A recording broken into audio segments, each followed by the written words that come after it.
નમસ્કાર મિત્રો, તમારું સ્વાગત છે અમારા વિડીયોની અંદર.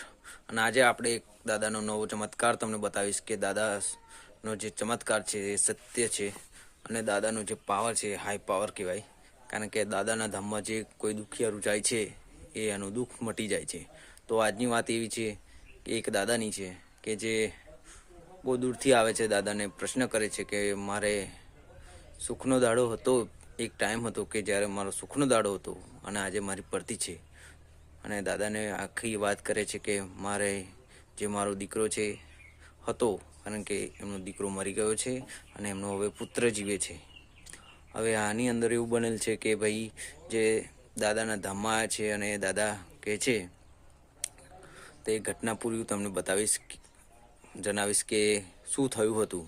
તે જે દાદા છે તેમને કરિયાણાની દુકાનો 4-5 ચાલે છે અને સારી ચાલતી હતી, કારણ કે તે પૈસા ટકે બહુ સારા એવા હતા. એમાં ગાડીઓ હતી, બંગલા હતા, બધું હતું.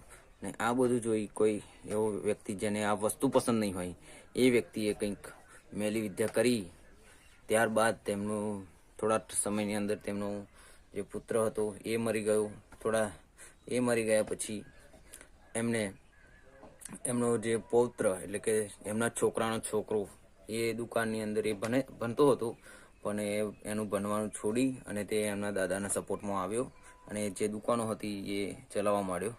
એટલે આવું બધું થતો થોડો ટાઈમ જાય છે અને એ છોકરો ધીરે ધીરે એને ખરાબ આદતો પડવા માંડે છે. જેમ કે દારૂ પીવા લાગે છે, ધીમે ધીમે દારૂ પીવા લાગે છે. એક દિવસ પીવે છે, બે દિવસ પીવે છે. એ રીતે તે દરરોજ દારૂ પીતો થઈ જાય છે.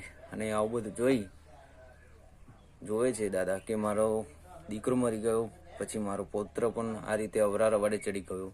ત્યારબાદ તેમને કોઈ એક વ્યક્તિએ કીધું કે તમે સુરાપુર ધામમાં જાઓ, ત્યાં તમે જશો, તમારો દુઃખ દૂર થશે અને દાદા તમને મદદ કરશે. એટલે પછી એ દાદા તઈ સુરાપુર ધામમાં આવે છે અને દાદાને પ્રશ્ન કરે છે. ત્યારે દાદા કહે છે કે ભાઈ, તમારા ઘરમાં કોઈ મેલી વિદ્યા કરેલ છે, એટલા માટે તમને આ બધું સામનો કરવો પડે છે. જે તમારું સુખ હતું એ આ પલવારમાં દુઃખમાં બદલાઈ ગયું. ત્યારબાદ એ જે દાદા હોય છે એ વાત કરે છે દાદાને કે હવે શું કરવું. તો દાદા કહે છે કે તમે સુરાપુર ધામમાં આવ્યા છો, નિરાશ તમે થશો નહીં. કારણ કે જો મારો હાથ ખાલી મારી આંગળી પણ અડી જાય ને, ત્યાંથી મેલી વસ્તુ દૂર થઈ જશે. અને આજથી તમે જાઓ, આજથી તમારી જે મેલી વસ્તુ છે અને હું જો આવી છે તો પહોંચાડી દઈશ, એવું કહે છે દાદા. અને કહેવાય છે કે એ માણસ એ દાદા 6-7 મહિના વીતી જાય છે. ત્યારબાદ પાછા આવે છે અને સુરાપુર ધામમાં દાદાની જે આ વાત છે એ કરે છે કે દાદા, તમારા લીધે આજે પાછો મારો સુખનો સૂરજ ઉગ્યો. અને બીજી વાત કે દોસ્તો, જ્યારે તમારી પડતી હોય ને ત્યારે કોઈ તમારો સાથ હાલવા નહીં આવે.